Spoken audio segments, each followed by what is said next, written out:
안녕하세요. 사연에 빠지다의 DJ 민영입니다. 오늘도 두 가지 사연 준비되어 있으니 재미있게 들어주시고요. 구독과 좋아요 버튼도 눌러주세요. 그럼 오늘의 사연 바로 시작해 볼게요. 안녕하세요. 제가 원래는 집안이 꽤 사는 형편에서 태어난 사람이었답니다. 그 시절의 기준으로 본다면 제법 부잣집이라고 할 수도 있었겠네요. 게다가 제가 막내였습니다. 막내딸이었고 제 위로 형제가 넷이 더 있어서 5남매였고요. 큰오빠가 장남이었어요. 맞이였고요. 그리고 그 큰오빠가 집안을 말아먹었습니다. 사기꾼들의 가문이설에 잘못 넘어간 큰오빠, 그리고 그런 장남을 의심하지 못했던 제 부모님 때문에 저희 집은 무너지고 말았습니다. 충격에 빠지신 아버지는 쓰러지신 뒤 몸에 마비가 왔고 말씀도 똑바로 못하게 되셨습니다. 내가 어떻게든 이 한 몸 바쳐서 최대한 수습해볼 테니까 다들 너무 걱정하지 마. 동생들 앞에서 마지막까지 큰 소리를 쳐대는 걸 잊지 않았던 큰오빠는 수습의 의미를 달리 알고 있었던 것인지 어느 날 잠적을 해버렸습니다. 거의 증발을 한 것이나 다름없었어요. 자기 집 몇 가지를 챙겨들고서 그대로 사라져버렸고 두 번 다시는 돌아오지 않았습니다. 큰오빠가 무슨 봉변을 당한 것일까봐 걱정하셨던 어머니는 큰오빠가 배를 타고 밀항할 계획을 미리 세워놨었다는 이웃 아저씨의 귀띔을 듣고 나신 뒤 망연자실 하셨습니다. 영영 책임을 회피하고 도망쳐버린 큰오빠였죠. 참나, 세상 천지에 그럴 연병한 놈의 수습도 있나요. 언니들은 폐가망신 사태에 끝물로 쫓기듯 시집들을 가버렸습니다. 작은 오빠가 부모님을 모셨고요. 아니, 정확하게는 새언니가 모셨다고 봐야겠죠. 시집을 온 새언니의 얼굴이 전혀 기뻐 보이지가 않았답니다. 그리고 저는 새언니의 결혼 생활을 보면서 안타깝다느니 힘들겠다느니 이런 생각이나 했었죠. 감당하기 힘든 시댁을 두고 친정에도 의지할 수 없는 상황인 건 너무 괴로운 결혼 생활이 아닐까 싶은 생각도 했었고요. 하지만 그건 다가올 저의 처지를 몰랐기 때문에 가능했던 일이었습니다. 사람은 한치 앞을 내다볼 수 없는 주제에 왜 그렇게 쉽게 오만하고 방심하는 걸까요? 제 나이 24살에 시집을 가게 됐어요. 개인적으로 저는 25살까지는 결혼을 안 하고 싶다는 소박한 바람이 있었어요.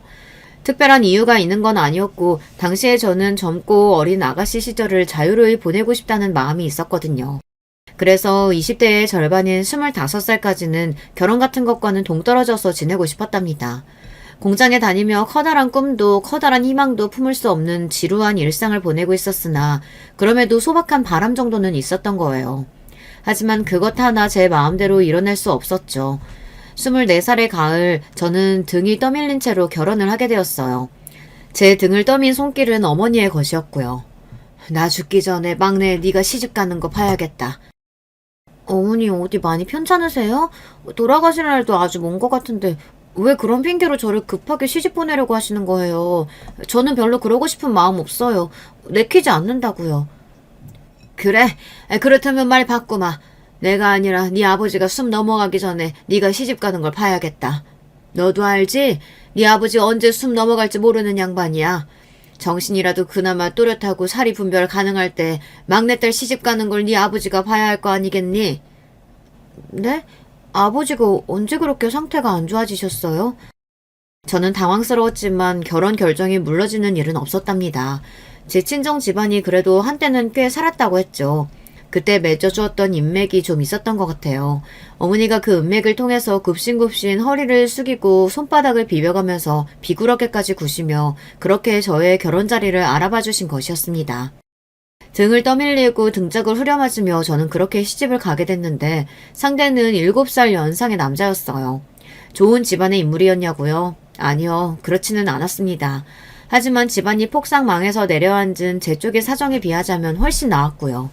어머니가 저를 꼭 이 집안에 시집 보내려는 이유가 있었으니 검사가 되려고 준비 중이었던 남자였거든요.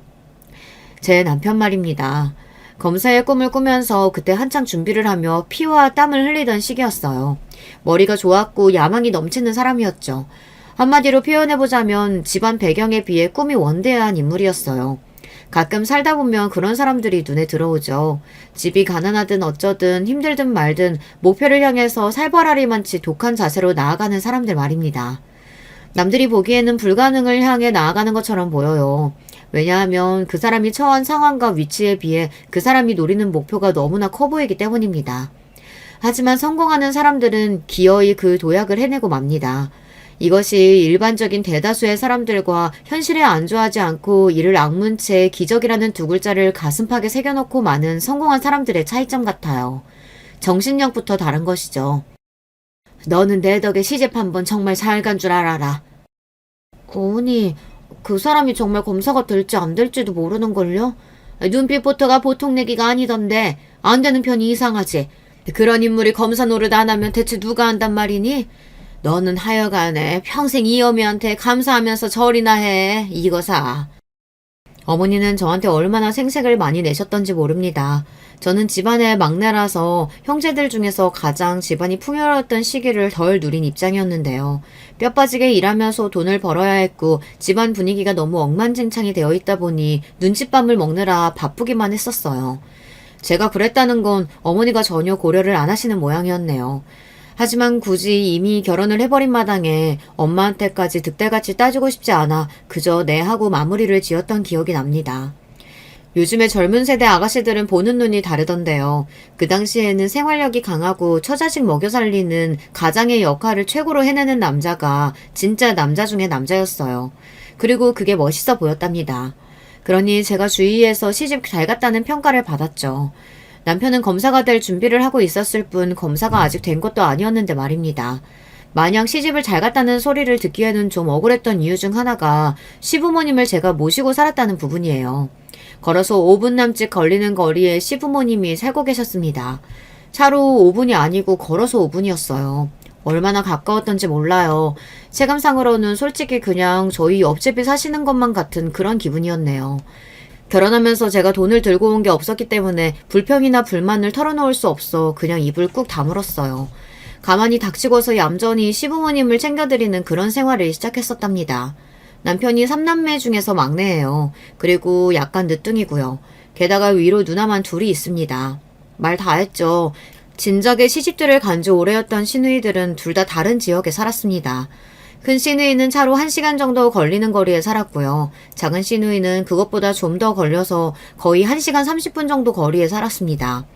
마음 같아서는 정말 둘 다 10시간씩 걸리는 거리에 살았으면 좋겠다는 생각을 했었네요.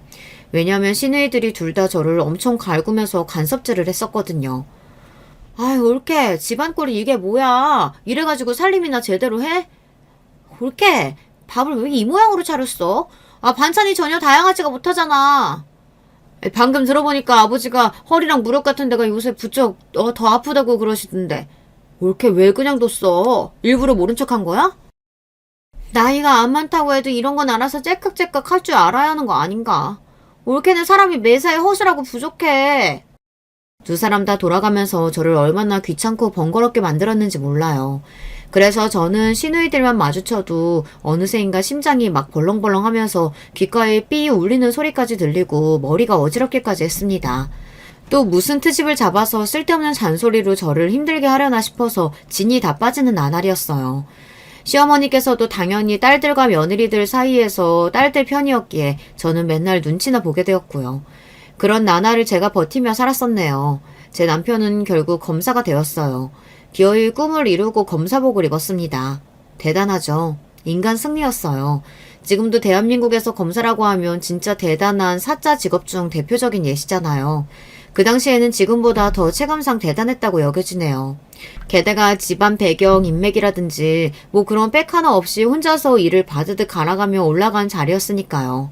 보통의 머리와 끈기 그리고 열정이 아니었습니다. 남편이 검사가 되었으니 그러면 저는 이제 검사 아내였죠.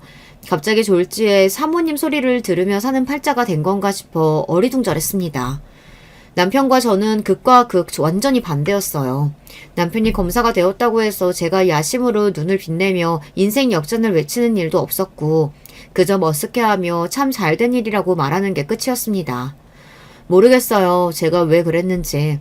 아마 저는 그 정도의 그릇이었나 봐요. 차라리 지금의 제가 그런 상황을 겪었다면 환호하면서 앞으로 어떻게 살아갈지 신나게 계획도 짜고 여러 가지 구상을 했을 텐데. 당시에 저는 그러지 못했죠. 배운 것도 할 줄 아는 것도 여러 방면에서 특출난 게 하나 없었어요. 그저 남편이 검사가 되었을 뿐이지 저라는 인간은 하나도 변함이 없다고 여겼었거든요. 자신감도 자존감도 없었던 저는 잘 되었다며 박수나 치는 것이 고작이었습니다. 저보다 오히려 친정 식구들이 신기해하면서 만세삼창을 했던 것 같네요. 참고로 남편이 검사가 되고 나서 2년 반이 지났을 때 아버지가 돌아가셨는데요. 이때 장례식장에서 검사 남편 덕택 좀 봤거든요. 저희 부모님의 오랜 지인분들께서 조문을 오셨다가 다들 화들짝 놀라셔서 선망의 눈빛으로 어머님을 쳐다보셨던 것만 보아도 분위기가 어땠는지 설명 다 했나 봅니다. 어머니는 결국 떠나보내신 아버지를 향한 슬픔보다 후레자식인 큰오빠를 향한 애증보다 막내 사위가 검사라는 사실이 너무 가슴 벅차고 행복할 수가 없어서 이게 꿈인지 생시인지 아직도 모르겠다는 그런 표정을 계속 짓고 계셨답니다. 네, 생각해보니 그런 순간들도 있었네요. 전부 지나간 추억이 되었습니다. 남편이 원래도 좀 까칠하고 예민했어요. 저는 그게 검사의 꿈을 이루고자 너무 신경을 쓰며 살다 보니 남편의 성격이 그런 줄로만 알았는데 그게 아니라 검사가 되고 나발이고 상관이 하등 없고 그냥 원래부터 성격이 더러웠더라고요. 당신은 이것 하나 제대로 알지 못해? 그럼 당신은 도대체 정확히 아는 게 뭐가 있어? 머릿속에 든 건 하나도 없어가지고 애들은 어떻게 키울래? 자식 교육이나 제대로 할 수 있겠어? 그런 양변이 결국에 검사라는 목표까지 이뤄냈으니 얼마나 기고만장해졌겠나요. 벼는 익을수록 고개를 숙인다고 하던데 제 남편은 전생에 벼와 원수라도 졌는지 벼처럼 굴면 큰일 나는 줄 알았습니다. 얼마나 오만하고 싸가지가 없던지요. 세상 사람이 어떻게 다 똑똑하고 영특하고 빠릿빠릿합니까? 모든 사람이 셈에 밝으며 암산도 잘할 리가 없잖아요. 그런데 남편은 본인이 머리가 워낙 잘 돌아가고 야망 또한 넘치며 미래지향적인 인물이다 보니 저처럼 어리숙한 사람을 못 견뎌 했어요. 세상에서 가장 한심한 생명체를 바라보듯 그런 눈길로 저를 쳐다보기 일쑤였습니다. 하늘 같으신 검사님이라고 하는데 바쁘다는 핑계로 집에 안 들어와도 제가 할 말이 없었죠. 차라리 그냥 안 들어오기만 하면 모르겠으나 아무 때나 나갔다가 아무 데나 들어왔어요. 그러면 꼭 저한테 한 소리 했습니다. 밥 차려 밥! 당신 이제 와요? 빨래만 마저 개고 얼른 밥 차릴게요. 마저 갠다고? 보니까 이제 막 개기 시작한 거잖아. 언제 다 개서 언제 밥 차릴 건데? 밥부터 차려놓고 빨래 개든지 해. 아니 그래도 빨래 개려고 지금 준비하고 자리에 앉은 건데. 그게 무슨 상관인데? 제발 얼빠진 그 표정 좀 짓지 마. 한심해서 경멸스러우니까. 당장 가서 밥 차려. 네, 알았어요. 차리면 되잖아요. 찌개에다가 반찬은 김치볶음, 그거면 돼. 네. 근데 찌개는 무슨 찌개 끓일까요? 김치요, 된장이요? 반찬이 김치볶음인데, 그러면 찌개가 설마 김치찌개일까? 알았어요. 이런 일로 왜 이렇게 소리를 지르고 그래요? 하나부터 열까지 매사에 답답하니까 이러지. 내가 집구석에만 오면 속이 답답해. 남편은 언제나 짜증을 냈습니다. 그때는 제가 정말 답답하고 멍청하고 눈치도 없는 천하의 미련쟁이라서 남편을 짜증나게 만드는 것이라고 생각해서 너무 속상했어요. 남몰래 코를 훌쩍이며 밥을 차리기 일쑤였죠. 시간이 지나고 나서 그때를 가만히 돌이켜보면 제가 답답한 게 아니라 남편이 비정상적일 정도로 예민하고 걸핏하면 신경질을 내고 하나부터 열까지 본인의 말만 맞다고 생각하며 우겨대는 사람이었습니다. 하지만 당시에는 제가 그런 걸 따져볼 여력이 있나요? 저는 집안이 패가망신해서 얼떨결에 어머니가 인맥을 통하고 또 통해서 머리 좋은 남자한테 맨몸으로 시집을 온 입장이었어요. 그리고 남편은 검사라는 것 하나로도 정리가 끝나는 능력이 좋은 인물이었던걸요. 저는 그 앞에서 무조건 깨갱 납작 엎드리게 되었습니다. 뉴스에서 어려운 경제용어라든지 정치 싸움 이야기가 나오면 남편은 심각한 표정이 되고 저는 혹여나 저런 말도 못 알아듣는 일점 무식이라는 핀잔이 늘어날까봐 황급히 분위기를 살피다가 부엌 정리라도 하려고 자리를 옮기기 일쑤였답니다. 남편이 어디 하루 이틀 저에게 무식하다고 욕을 했어야 말이죠. 제가 애들도 혼자 키웠거든요. 전부 제 몫이었어요. 딸 하나, 아들 하나를 두었습니다. 그래서 저는 딸 있는 집도 아들 있는 집도 부러워할 필요가 없었죠. 둘 다 있었으니까요. 같은 제 자식들이지만 낳고 키울 때 너무 달랐어요. 힘든 점이 참 많았습니다. 서러운 순간들은 더 많았고요. 거리가 상당한 데다가 작은 오빠 내외가 같이 살고 있는 친정에 제가 가서 도움을 요청할 수도 없었고요. 그래서 제가 의지할 곳은 가까운 시댁뿐이었는데요. 가끔 시누이들과 편먹고서 제 험담을 지어내시거나 말거나 어쨌든 시어머니께서 손주들을 좀 봐주시고 저에게 육아라는 걸 어떻게 하는 건지 알려주셔서 이 부분은 정말 감사했습니다. 의지할 어른이 있다는 게 다행이었네요. 제가 생각하기로는 손주들을 보시면서 시어머니께서도 저를 참 안 됐다라고 처음 여기시게 된 것 같아요. 당신의 잘난 아들이 워낙 이런 핑계 저런 핑계 대며 육아에 일절 참여를 안 했으니까요. 저 혼자 외롭게 고군분투를 하는 모습을 시어머니께서 안쓰러이 바라보게 되셨던 것 같습니다. 남편이 검사가 되었을 때 눈을 멀뚱멀뚱하게 뜨고 박수나 쳤던 저인데 이런 제가 사치라도 할 것 같나요? 그럴 여유도 시간도 없었네요. 심지어는 경제권을 아예 쥐어본 적도 없었고요. 남편이 말하기를 제가 덧셈 뺄셈도 헷갈려하고 구구단도 똑바로 못하는 바보 천치라서 죽었다 깨어나도 돈을 맡길 수 없다고 하였습니다. 그런 식으로 저를 깎아내리고 억압했던 거죠. 제가 생활 속에서 뭘 크게 누리는 것도 없이 고생만 하니까 시어머니께서도 커가는 손주들의 성장을 바라보시며 슬그머니 시누이들과 제 험담을 하시는 걸 중단하게 되셨던 듯 싶어요. 그냥 어디까지나 제 추측이지만 그렇습니다. 남편은 애들이 학교에서 몇 등 하는지 그것만 궁금해하는 작자였어요. 뭐? 9등을 했다고? 지난 학기보다 조금 떨어지긴 했어도 그래도 정말 잘한 것 같지 않아요? 미치겠다. 9등을 뭐 했어? 어디다 써? 나만 내 새끼가 대견한 거예요? 9등도 충분히 잘한 거예요. 반에서 9등이 아니라 전교에서 9등이잖아. 왜 갑자기 소리를 버럭 지르고 그래요? 심장 떨어지는 줄 알았네. 아휴, 꼴 보기 싫어. 그 답답한 표정 좀 제발 집어쳐. 엄마가 이 모양 이 꼴이니까 애들도 엄마 보고 닮아가는 거 아니야. 남편이 혀를 끌끌 차며 저를 한심하게 바라봤어요. 제 본심으로는 애들이 잘난 아빠를 보고 배우기를 원한다면 집구석에 아빠가 붙어 있어야 하는 거 아니냐고 그렇게 따져 묻고 싶었습니다. 바깥에서만 검사일을 잘하면 다인가요? 집에서는 좋은 남편도 좋은 아빠도 아니었던걸요. 심지어 좋은 아들, 좋은 동생도 아니었고요. 남편에 비하자면 하나부터 10까지 조건이 부족하고 후달리는 저였는데, 그리고 팔은 안으로 굽기 마련인데 시댁 식구들이 시간이 지나면서 저한테 마음이 기울었다는 것 자체가 남편이라는 사람이 얼마나 인정머리가 없는 작자였는지를 대변하는 지점이라고 생각합니다. 유전자가 정말 신기한 게 저희 딸이 자기 아빠의 얼굴을 정말 많이 닮았어요. 남편하고 눈썹의 모양이 똑같고요. 눈매도 많이 비슷합니다. 어렸을 때는 몰랐는데 자라고 나니까 코 모양도 닮았더라고요. 그런데 성격이 저를 닮았어요. 외모를 제외한 모든 것이 저와 너무 비슷했습니다. 나쁜 말로 표현해보자면 그러니까 맹하고 어리버리했다는 거죠. 그나마 공부 환경이 받쳐주고 지원이 빵빵하게 들어갔으니 저희 딸이 그럭저럭 학창시절에 성적을 냈던 것이지 그렇지 않았다면 성적은 바닥에 가까웠을 거예요. 공부머리가 썩 그렇게 있지 않은 편이었으며 더욱 중요한 건 기본적으로 그런 쪽에 흥미나 관심이 없었다는 것이죠.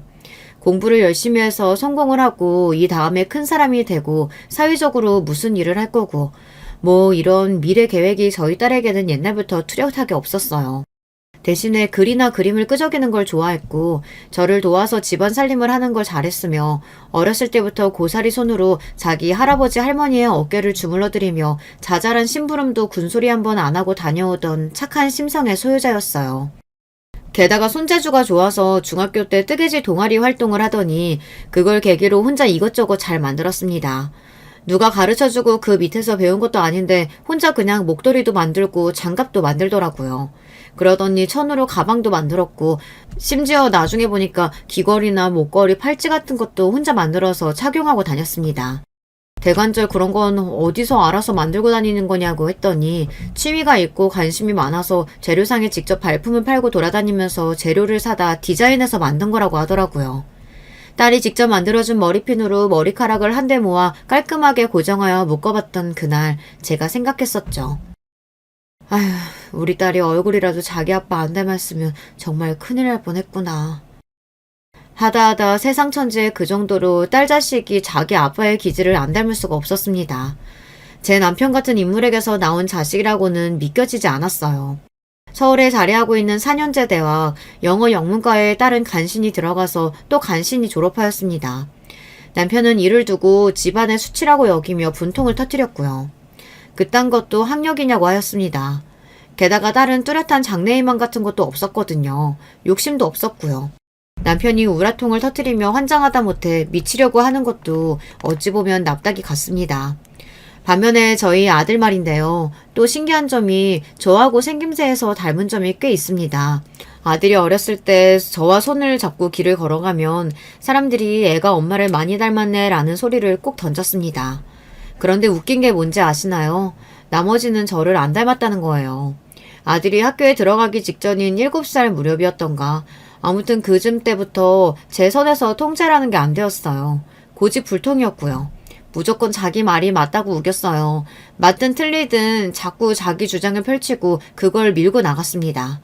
성격은 다혈질이었어요. 울고불고 난리를 치며 깽판을 쳐놓는 일이 비일비재하였습니다. 그래놓고서 갑자기 5분도 안 지났을 때 차분하다 못해 냉정해진 모습으로 공부를 하고 책을 읽고 그런 모습을 보였습니다. 언제 지랄발광을 했느냐는 듯 고요한 모습 말이죠. 제가 낳은 제 자식이지만 정말이지 적응하기가 힘들었답니다. 아들이지만 식은땀을 맨날 흘렸고 제가 쩔쩔매기 일쑤였어요. 온갖 지랄 난리쇼를 펼쳤다가 어느 순간 조용해져서 소설책을 읽기 시작하던 제 아들의 모습을 바라보며 시어머니께서는 이런 말씀을 남기셨었죠. 누가 보면 애한테 정신병이라도 있는 줄 알겠다. 죄송해요, 어머님. 제가 더 교육을 잘 시키고 잘 키우겠습니다. 네가 그런다고 애가 그걸 따라오겠니? 너만 질질 끌려갈 거야. 그래도 제가 애 엄마인데 노력을 해봐야죠. 아서라, 될 게 아니다. 에휴, 우리 손주 강아지가 친탁을 진하게 했네. 시어머니께서는 저희 아들이 친탁을 그냥 한 것도 아니고 안 좋은 부분만 쏙쏙 골라다가 친탁을 해버린 것 같다며 한숨을 쉬셨습니다. 한마디로 아빠와 아들이 서로 닮은 셈이라고 할 수 있었는데요. 그렇게 되면 좋은 게 아니었냐고요. 서로의 이해자가 있으니까 그래도 잘 된 게 아니었냐고요. 그런 식으로 추측하고 생각을 하실 수도 있겠죠. 하지만 여러분, 혹시 이게 뭔지 아시나요? 동족 혐오 말입니다. 스스로에 대한 자부심과 자긍심이 하늘을 찌르면서도 정작 자기 같은 사람을 마주하면 그게 너무 싫어서 상대를 배척하고 증오부터 하고 보는 그런 현상을 목격하시거나 겪어보신 일 있을까요? 저는 봤습니다. 그것도 아주 가까이서 봐왔습니다. 제 남편과 아들이 동족 혐오에 해당이 되었기 때문이에요. 남편은 자기 멋대로 왕처럼 군림해온 인물이었고 아들은 반항심으로 똘똘 뭉쳐서 자기 생각이 옳다고 무조건 주장하는 성격이었습니다. 둘이 얼마나 사이가 안 좋았는지 몰라요. 특히 아들이 사춘기 중학생 시절을 지나면서부터는 살얼음 판이었습니다. 제가 중재를 해보려고 해도 아무 소용이 없었어요. 애초에 제가 배우자로부터 최소한의 존중이나 배려를 받아본 적이 없었기 때문에 중재라는 걸 할 수 있는 위치에도 못 올라간다는 것을 그때쯤 깨달았습니다. 근데 나라는 사람이 이 집에서 하는 게 뭘까? 남편하고 자식들이고 전부 내가 그냥 챙겨주고 뒷바라지를 해주고 그럴 뿐이네. 시부모님까지 챙겨드리면서 나는 지난 세월을 뭘 한 걸까? 그냥 그렇게만 살아왔을 뿐 나 자신을 위해서 온전한 취미생활이라도 한번 가져보지 못했어. 내 물건을 사기 위해 쇼핑이라도 한번 나가본 적이 있었나? 남편과 자식들 것만 챙기면서 살아왔지. 정작 내 물건 살 때는 1,000원이라는 가격도 아까워서 손을 덜덜 떨었고. 이게 내가 주인공인 내 인생이 맞나? 참으로 공교로운 일이었습니다. 남편과 아들이 서로 안 맞아서 으르렁거리다 못해 싸늘한 분위기를 풀풀 핑겨대는데 그 사이에서 저는 갈피를 입고 방황을 시작하고 있었어요. 처음부터 지금까지 혼자서만 잘 나온 검사 남편과 그런 남편을 닮은 기질을 보이며 막무가내인 아들. 두 사람 중에서 저의 만류가 통하는 쪽은 없었습니다. 만류가 뭔가요? 그 어떤 당부도 안 통했는걸요. 그걸 깨달은 이후부터 제가 어떻게 되었는가 하면요. 우울해졌습니다. 아무리 잘나지 못했어도 답답이에 못났다 하더라도 저 역시 사람이더라고요. 누군가의 아내, 누군가의 엄마이기 이전에 저라는 한 사람이더라고요. 결혼 자체를 제가 원해서 한 것이 아니었다는 그 시작점이 바로 떠올라 버렸고 그 이후에 흘러온 인생의 모든 부분에서 제가 의도하거나 주체가 되어서 행한 것이 하나도 없다는 것을 되짚자 잘못 살아왔다는 기분이 들기 시작했습니다. 더욱 허무했던 것은 주변에서는 저를 두고 남편이 검사라서 좋겠다느니 땡 잡았다느니 하는 평가밖에 없었다는 사실입니다. 뭣도 아닌 제가 검사 남편을 만나서 팔자 좋게 사는 거라고 하였어요. 그런 소리를 예전에는 들어도 아무렇지 않았고 반박거리가 없다고만 여겼었는데 이제는 속에서 구역질이 올라올 것만 같았습니다. 제가 남편에게 말했어요. 힘들다고요. 이제는 정말 지친다고요. 그랬더니 남편이 저한테 뭐라고 했는 줄 아시나요?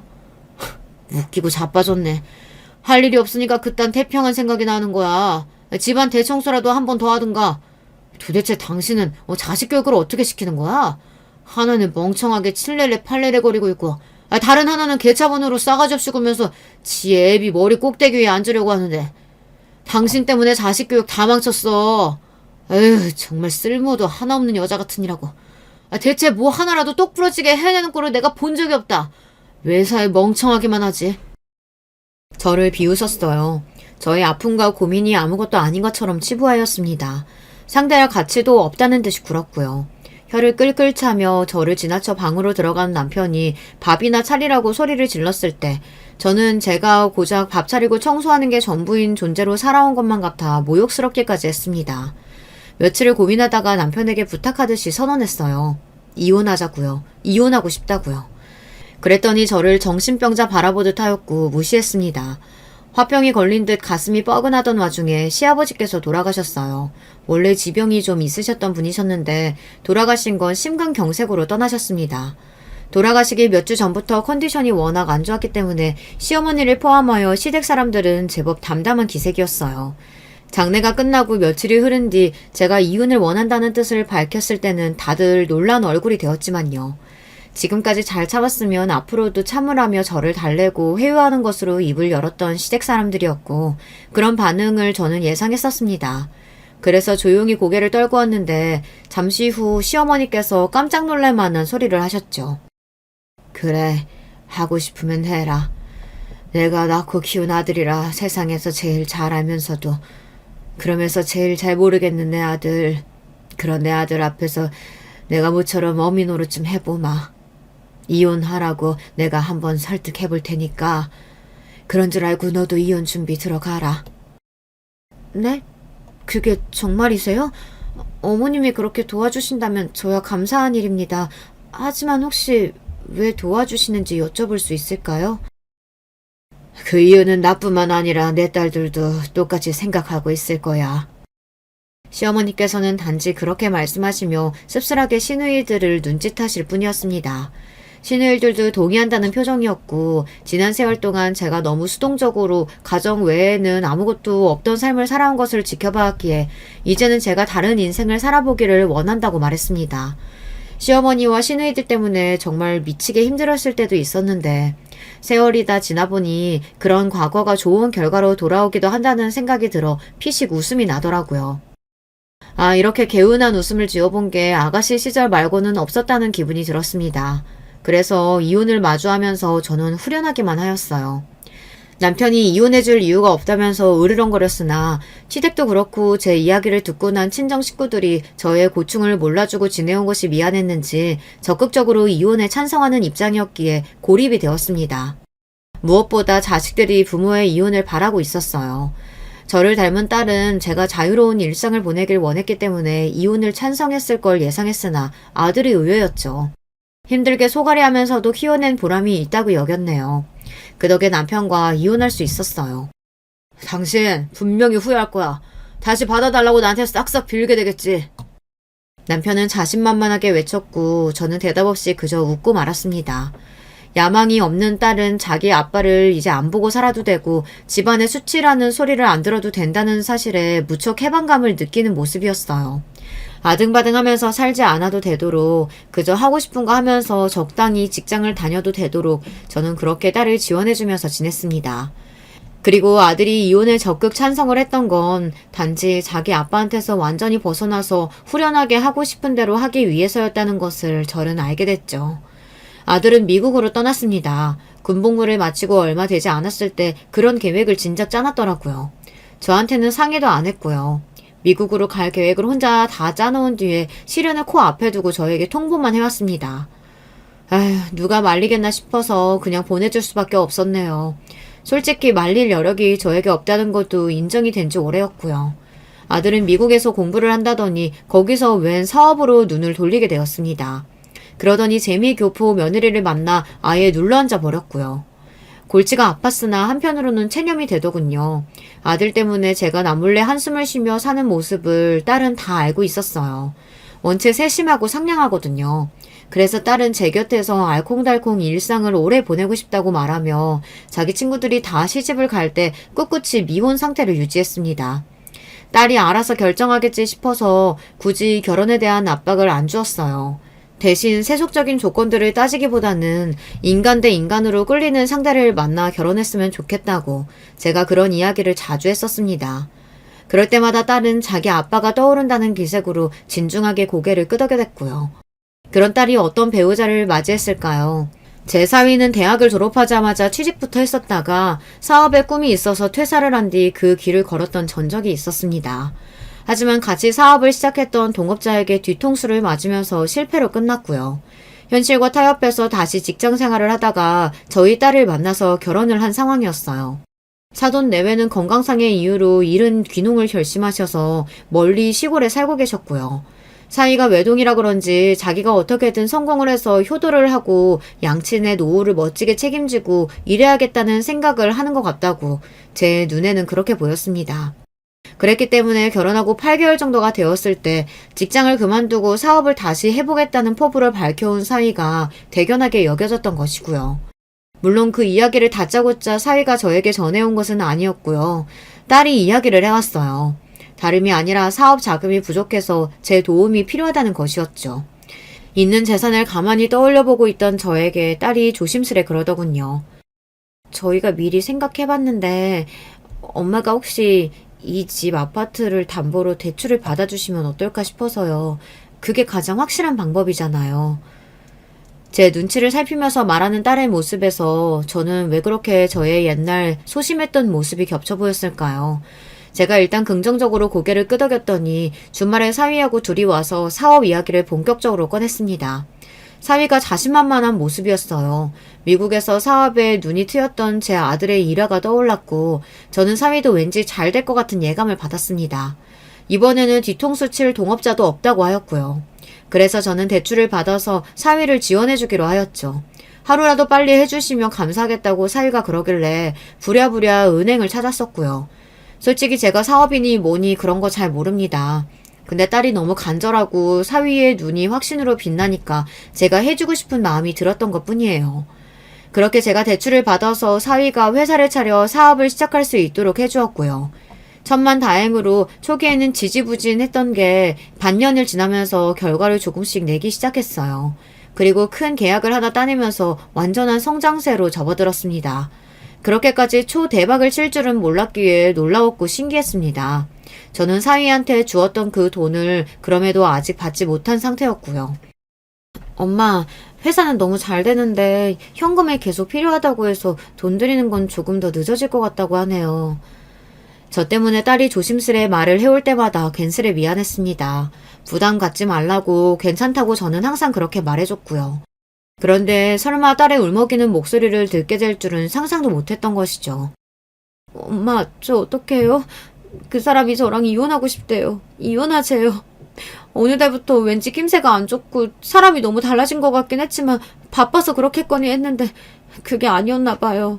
저한테 마음이 완전히 떠서 그랬던 건가 봐요.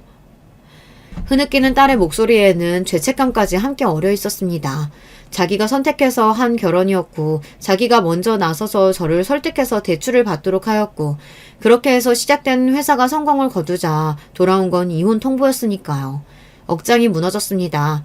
당장에 제가 사위를 찾아갔죠. 최서방, 자네가 그러고도 사람이야?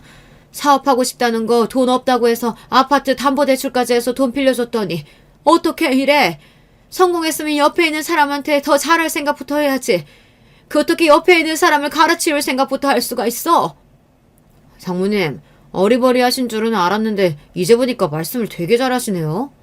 모전 여전이라서 둘 다 어리숙하다고만 생각했었거든요. 뭐라고? 자네 원래 이렇게 무례한 사람이었나? 네, 제가 무례하다고 하는데 어쩌실 겁니까? 그리고 제가 이혼하겠다는데 장모님이 뭘 어떻게 하실 거예요? 사위가 저를 깔보며 비웃는 눈빛으로 흘겨보더군요. 치가 떨렸습니다. 아무것도 할 줄 모르는 무능력한 바보를 쳐다보는 듯한 그 시선이 불쾌했습니다. 사위는 아주 거리낄 것이 없다는 듯 당당하게 나왔어요. 딸은 자괴감에 빠져 울고 있었는데 말입니다. 저는 저를 한심하게 쳐다보곤 했던 인물을 떠올려낼 수밖에 없었죠.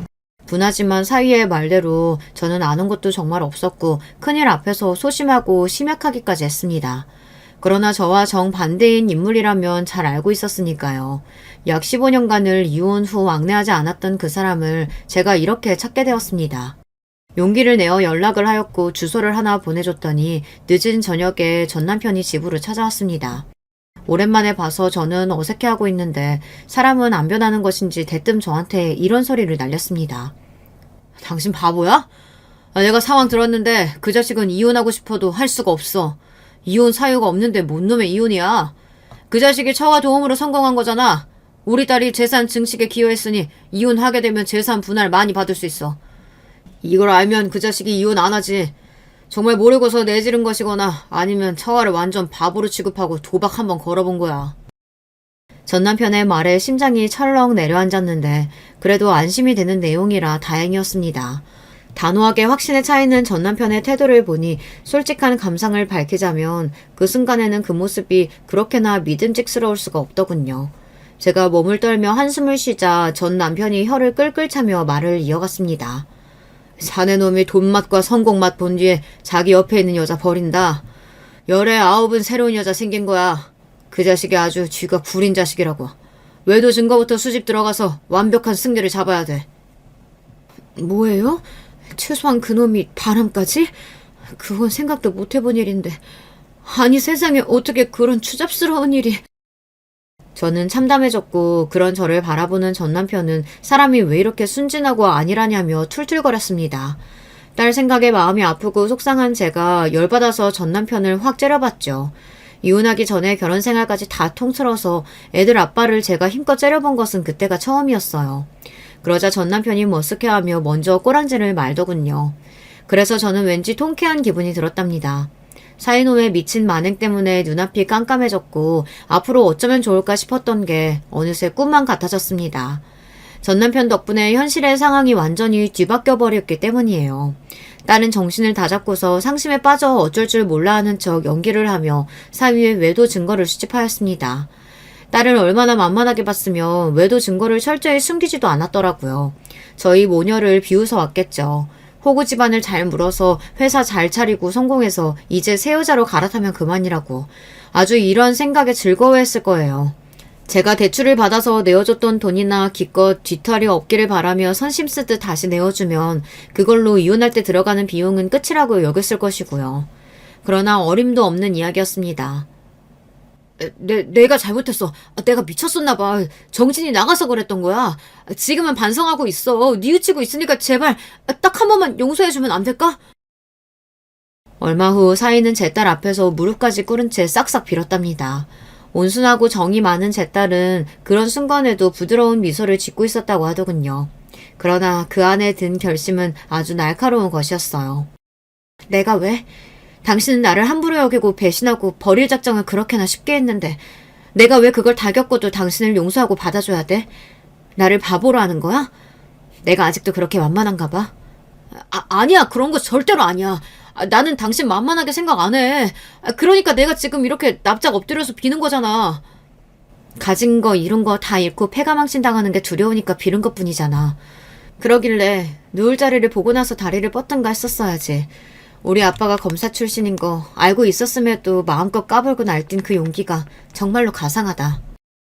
제가 이혼을 결심하고 결국 해내었던 것처럼 저를 닮은 딸에게도 그런 단호한 구석이 있었던 건가 봐요. 사위가 눈물까지 보이며 빌었다고 하는데 딸은 꿈쩍하지 않았습니다. 외도의 증거를 비롯해서 딸이 사위를 무너뜨릴 카드를 너무 많이 쥐고 있었죠. 딸은 행복하지 않은 결혼 생활을 끝내고 싶다고 하였고 그래서 이혼으로 갈 수 있도록 전 남편이 많은 도움을 주었습니다. 사이놈한테서 재산을 엄청나게 많은 비율로 가져올 수 있었고요. 알고 보니까 사업자 계약을 맺은 쪽과 상간녀가 관련이 있었더라고요. 불륜이 들통나서 소문이 퍼지고 상황이 어려워진 상간녀 쪽에서 손해를 보더라도 막무가내로 계약을 깨버렸고 사위놈은 무너질 수밖에 없었습니다. 이혼당하는 과정에서 많이 잃은 것도 모자라 이혼 후 사업장마저 순차적으로 무너지고 있었으니 정신력이 남아나지 않았나 보더라고요. 결국 회사를 접더라고요. 양친이 있는 시골로 도망치듯 내려가 버렸다는 후문을 접할 수 있었어요. 아유, 그런 놈도 자식이라고 내치지 못하고 받아줄 그분들을 떠올르니 한숨이 나왔답니다. 딸은 이혼 후에 이전보다 더욱 단단해진 모습이었어요. 의기소침해 할까봐 걱정했는데 기우였습니다. 이제라도 손재주를 살려서 수제품을 만들고 디자인하는 일을 새롭게 시작해보고 싶다고 하였어요. 그리고 적성을 따라서 새로이 일을 하게 된 딸의 얼굴은 그 어느 때보다도 밝게 빛났답니다. 그런 딸의 모습을 흐뭇하게 바라보는 건 저뿐만이 아니었어요. 전 남편 또한 딸의 길을 응원하더라고요. 남들 눈에 번듯해 보이고 그럴싸한 직장이 아니면 어때? 자기가 하고 싶은 거, 좋아하는 거 하면서 사는 것도 나쁘지 않지. 혹시 어디 아파요? 죽을 병 걸렸어요? 당신 입에서 나올 소리가 아닌데. 이 사람아, 나도 이제 많이 바뀌었어. 내 고집대로만 나 잘난 맛에만 사는 거 능사가 아니란 것쯤은 알아. 밖에서만 잘한다고 해도 소용이 있는 게 아니고 내 가족에게도 잘해야 한다는 사실 깨닫는 중이기도 하고. 당신이 아픈 게 아니라면 혹시 해가 내일은 서쪽에서 뜨려나? 암만 해도 이상한데. 이상하다고 해도 별 수 없어. 이게 지금의 내 모습인 걸 어떡하나. 그리고 나는 이참에 솔직하게 속내 밝혀보자면 당신하고 이혼하고 나서 후회했어. 시간이 지날수록 후회라는 게 더욱 짙어졌고 이 죽일 놈의 자존심 때문에 당신한테 먼저 손 내밀지 못한 거야. 당신은 나 없어도 너무 잘 사는 모양인데 나만 혼자 일어나 싶어서 섣불리 다가가기도 어려웠고. 저는 제가 꿈을 꾸나 싶었습니다. 이 인간 입에서 나온 소리가 맞나 싶었는데 이게 정말로 현실이더라고요. 안 믿겨서 한참 헛웃음을 토해냈던 것 같아요. 저절로 고개가 절레절레 지어지더군요. 그걸 거절의 뜻으로 알았는지 남편이 깜짝 놀라면서 어쩔 줄 몰라 했습니다. 드디어 제가 이 남자 앞에서 우위를 점했다는 걸 깨달았죠. 처음으로 갑의 위치에 서게 되었습니다. 그리고 저는 이걸 오랫도록 만끽해볼 참이에요. 이 정도 유세는 부려도 되지 않겠나 싶었고요. 당신 앞으로 하는 거 봐서 마음 정하든지 말든지 그렇게 할게요. 정말이야? 고마워. 내가 앞으로 열심히 노력해볼게. 항상 저를 한심하게 낮잡아봤던 남자의 변화가 안 반가웠다면 거짓말이겠죠. 저희 두 사람이 이런 상황에 놓였다는 것을 알고는 딸이 무척 기뻐했습니다. 딸이 그러더라고요. 나이가 들면서 자기도 아빠를 점차 속으로 이해하게 되었고 자기도 어쩌면 부족한 점이 많은 자식이었을 수도 있다는 생각이 들어 아쉬운 부분이 많았다고요. 그리고 소식을 접한 아들은 아주 의외의 말을 해왔습니다. 자기가 아직도 한국에 나가서 살 생각이 없으니까 혹시 저보고 미국에 들어와서 지내지 않겠냐는 것이었어요. 제가 영어는 헬로우 땡큐 정도밖에 못하는데 무슨 미국에 가서 지내겠어요. 말도 안 되는 것 같아 그냥 웃었는데 아들이 무척 아쉬워했습니다. 엄마 혼자 와서 지내기 어려우시고 어색하실 것 같으면 아빠하고 같이 오시던가요. 뭐? 너 지금 아빠라고 그런 거야? 왜요? 두 분 어쩌면 다시 잘해보실 수도 있다면서요. 그렇게 되면 같이 오셔도 되는 거죠. 그게 아니라 엄마는 지금 네 입에서 아빠 이야기가 아무렇지 않게 나왔다는 게 그게 너무 신기해서 그래. 참나, 그게 뭐 별거라고 신기하세요. 아들이 퉁명스레 말했으나 저는 그 안에 담긴 쑥스러움을 읽을 수 있었습니다. 결국 우리는 한 가족이었구나 싶었어요. 한 가족이지만 서로의 달리기 속도가 천차만별이라서 도중에 모두가 함께일 수 없었고 맞춰갈 수 없었을 뿐이죠. 그러나 속도만 각자 다를 뿐 완주를 해낸 시점에서는 결국 한자리에 모이게 되는 게 가족이니까요. 결국 우리는 하나니까요. 그걸 이제야 알 것 같아서 이 나이를 먹고 나서 이렇게 간단한 이치를 깨우쳤다는 게 스스로 한심해서 웃음이 나왔는데요. 그 기분이 싫지만은 않더군요. 그 후로 저는 잘난 척하고 싶은 걸 꾹 참으면서 저에게 맞춰주려고 노력하는 애들 아빠, 그리고 단단해진 마음으로 무장한 채 멋진 일상을 보내는 딸과 뒤늦게 철이 들어 틈틈이 애교도 부려오고 안부도 자주 물어오는 아들까지 제 가족을 진정으로 사랑하고 위하며 만족스럽게 살아가고 있답니다. 안녕하세요. 저는 서울에 살고 있는 사람입니다. 나이는 70이 거의 가까워오고요. 한참 전 상당히 힘든 일을 겪었기 때문에 털어내고 싶어서 사연을 보내보려고 합니다. 저는 갓 20이 넘었을 때 결혼을 했었습니다. 지금으로 치면 대학교 새내기 때 정도겠죠. 성인이 되자마자 결혼한 것이라 사실 세상 사정도 잘 몰랐답니다. 요즘 아가씨들은 아마 이해할 수 없을 거예요. 저는 당시에 남편 될 사람이 어떤 이인지도 모른 채로 결혼했으니까요. 그저 건너 마을 사는 노총각이라는 것만 알았지 얼굴도 제대로 본 적이 없었습니다. 도시도 아니고 촌에 살았기 때문에 어른들이 중매 서주는 것만 믿고 결혼할 수밖에 없었어요. 저희 부모님이 경제력이 좋지 않은 편이어서 먹고 살기가 빠듯했기 때문에 저는 당시 노총각한테 거의 팔려가듯이 시집을 가야 했습니다. 집안에 있는 딸 하나를 시집 보내면 먹는 입도 하나 줄어들고 게다가 남편 집에서 저희 친정 쪽에 쌀은 몇 가마니 실어다 줬다고 하더라고요. 뭐 그렇다고 정말 인신매매 하듯이 팔려간 것은 아니고 그냥 딸을 시집 보내줬다는 감사의 표시로 살해를 한 것 정도이긴 했습니다. 그래도 지금 개념에서 보자면 당황스러운 것은 마찬가지일 거예요. 친정의 건너 마을에 살던 시댁은 그래도 저희 친정보다는 훨씬 사정이 나았습니다. 굉장히 가난한 마을이던 그 근방촌에서는 나름 돈 좀 있다고 이름이 난 집이었으니까요. 그런데 제 남편 될 사람은 그 집안에서 좀 골칫덩이였지요. 둘째 아들이었는데 착실했던 시아주버님과는 다르게 사람이 기질이 좀 거칠었어요. 여기저기 가서 사고치고 다니고 일을 할 생각도 하지 않고 돌아다녀서 노총각이 될 때까지 결혼도 하지 않고 있었던 거였죠. 그런데 나이 30이 되던 해에 무슨 바람이 불었는지 시어머니의 결혼하라는 말에 하겠다고 대답을 했고 그 김에 급한 대로 가난한 저희 집에 정년기에 여자애가 있다는 소문을 듣고서는 신부로 데려온 거였어요. 저하고 남편은 그러니까 10살 차이였습니다. 지금은 나이 차이가 너무 많이 난다고 뭐라고 할지도 모르지만 당시에는 10살 차이 정도는 꽤 많기는 했어요. 젊고 어린 신부들 가난한 집에서 데려다가 마을 노총각들한테 짝지어주는 일이 그렇게 드물지 않을 때라서 말이에요. 특히 촌에서는 꽤 많이 일어나는 일이었으니까요. 저도 뭐 처음에는 서러웠지만 그래도 이게 다 인생이겠거니 하고 시댁에 적응하려고 노력했습니다. 시댁은 그래도 그렇게 나쁜 분들은 아니었어요. 시어머니는 이제 갑자기 혼인하겠다고 하는 작은 아들이 기꺼워서 며느리인 저한테도 잘해주시려고 상당히 노력하셨었죠. 그래도 지금 기준으로 보면 그 당시 일은 시집살이가 심했다고 보실 수도 있지만 당시 촌의 시어머니로서는 굉장히 좋은 분이었어요.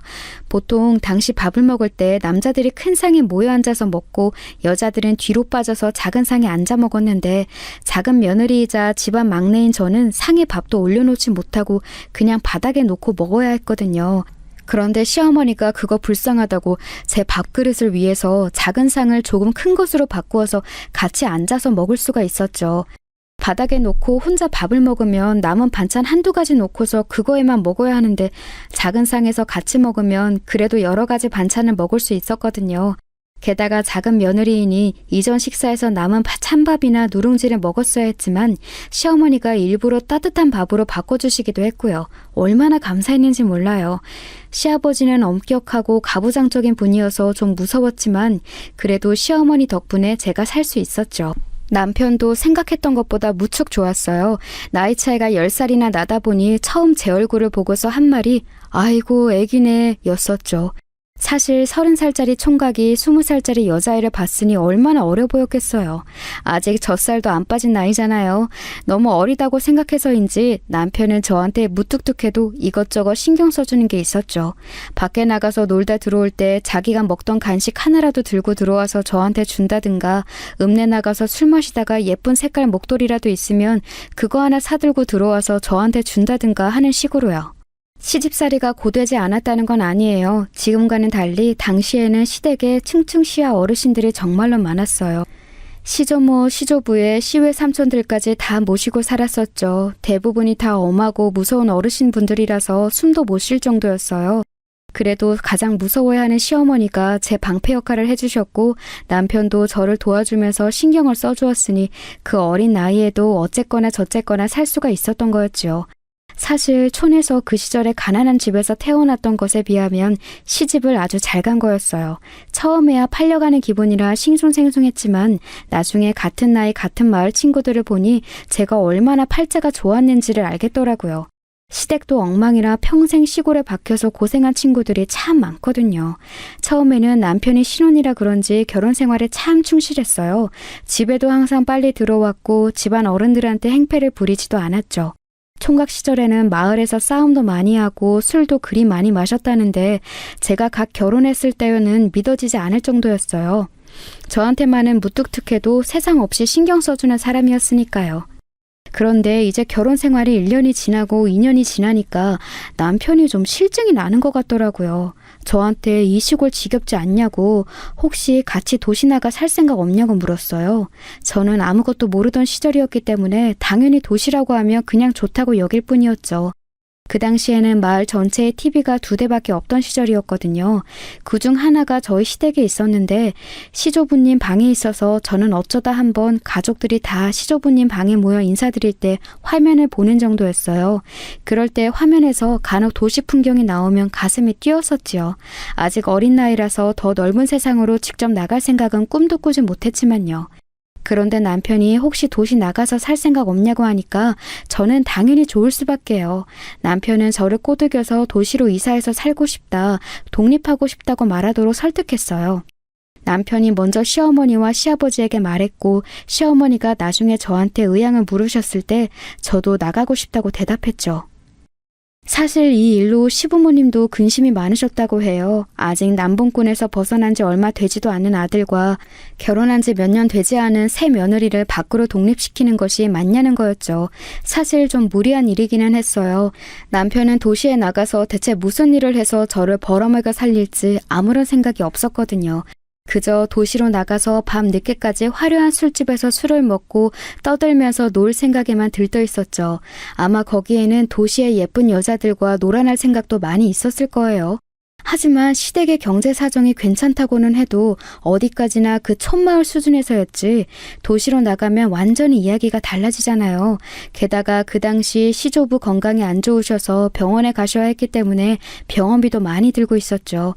집안 분위기가 심란한 와중에 막내 내외둘이 그런 소리를 하니 당연히 시부모님도 갑갑하실 수밖에요. 그런데 결국 남편이 이겼어요. 남편은 고집을 부려서 결국 도시로 이사 나가는 것을 허락받았고 시부모님은 밭을 조금 팔아서 저희 집 자금을 내주셨지요.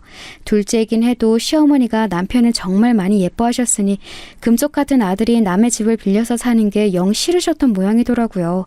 시아버지도 남자가 그래도 자기 집에서 살아야지 남의 집에 새들어서 사는 거 아니라고 주장하셨었고요. 덕분에 저희는 처음부터 고생하지 않고 도시에 작지만 저희 소유인 집을 하나 가지고서 올라갈 수 있게 되었죠. 그 당시 서울 외곽 부근이라 집값이 정말 싸긴 했는데 그래도 촌하고 비교할 수는 없었어요. 서울로 올라오고 나서 바로는 남편이 무척 행복한 것 같더라고요. 물론 얼른 직장을 잡아 너를 먹여 살리겠노라고 호언장담도 여러 번이었어요.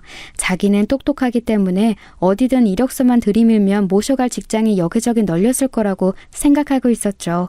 무슨 자신감이었는지는 지금도 모르겠지만 당시 저는 남편이 정말 하늘 같은 지압이었기 때문에 당연히 그의 말대로 세상사가 모두 돌아갈 거라고 생각했어요. 20대 초반 그 시골에서만 자란 여자애가 뭘 알았겠어요. 더 넓은 세상을 잘 아는 남편이 다 알아서 하겠거니 나는 지금까지처럼 얌전히 집안에서 살림하며 살면 행복하게 평생 잘 살겠거니 한 거였죠.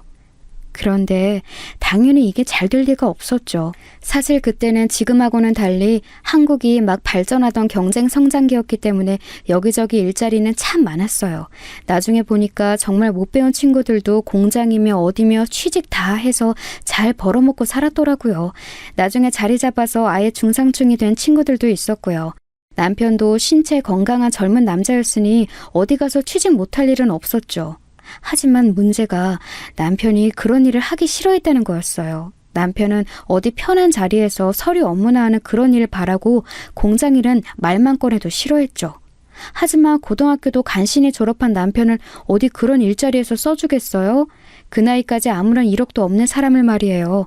게다가 남편은 편한 일자리에서 높은 봉급을 바라고 있었고 심지어 어디 일자리에 취직했다가도 불성실해서 쫓겨나기도 했어요.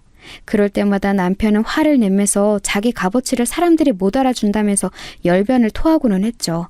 어리던 저는 남편의 말이 다 맞다고 여기면서 왜 도시 사람들은 이렇게 각박하고 남편을 못 알아줄까 했었고요. 얼마나 어리석었는지 그렇게 시간이 흐르면서 점점 더 돈이 없어지기 시작했죠. 생활은 해야 하는데 들어오는 돈은 없으니 당연하잖아요. 게다가 남편은 그 지경이 되어서도 술 마시는 걸 놓지 못했거든요. 물론 시댁에서는 용돈을 보내주셨어요. 하지만 시댁도 슬슬 시조부의 병환이 심상치 않아지면서 여유가 없어졌고 저희한테 계속 돈을 주실 수가 없게 되었죠. 게다가 시아주버님이 이제 저희는 독립했으니 돈 보내지 말라고 하셨던 모양이더라고요. 사실 지금 와서 생각해보면 너무 당연해요. 시아주버님은 장남으로 이제 시부모님까지 모시면서 시댁을 부양해야 하는데 여윳돈이 계속해서 독립한 둘째 내로 흘러들어가 버리면 그만큼 시댁에는 여유가 없어지는 거니까요. 집안 책임지는 사람으로서는 당연히 막을 수밖에 없었죠. 하지만 당시 저와 남편은 그런 시아주버님의 태도에 아주 분개했답니다. 저희의 유일한 돈줄이 시댁이었는데 그 돈마저 빼앗아 간다고요. 어차피 유산도 상속받을 사람은 시아주버님인데 그 정도 작은 돈마저 주지 않으려 한다고 남편이 정말 엄청나게 화를 냈었죠. 지금 생각하면 아마 그 돈이 없으면 당장 다음 달 생활비부터 빵꾸가 나가 생겼으니 그렇게 화를 냈던 것 같아요. 하지만 뭐 돈이 없으면 결국 벌게 되어 있죠. 남편은 억지로 공장에 취업을 했습니다. 그렇지 않으면 아예 생으로 굶게 생겼으니 어쩔 도리가 없었죠. 하필이며 제가 또 임신을 하게 되어서 남편은 자기 아이가 태어난다는 소식까지 듣고서는 뭐 일을 안 할 도리가 없었어요. 남편이 취직을 하고서 집안 분위기는 살벌해졌어요. 저는 시댁이 있을 때와는 다르게 무척 예민하고 신경질적이 된 남편이 무서워서 제대로 말도 하지 못했고 남편은 퇴근해서 올 때마다 제 얼굴도 보지 않고 곧장 방으로 들어가 버렸고요. 차라리 시댁에 있을 때가 훨씬 행복했던 거였죠. 시댁에 있을 때는 다음 달 생활비 걱정 같은 걸 제가 할 필요도 없었고 집안 시댁 어르신들이 엄하다 하셔도 시어머니가 저를 살뜰히 살펴주셨으니까요.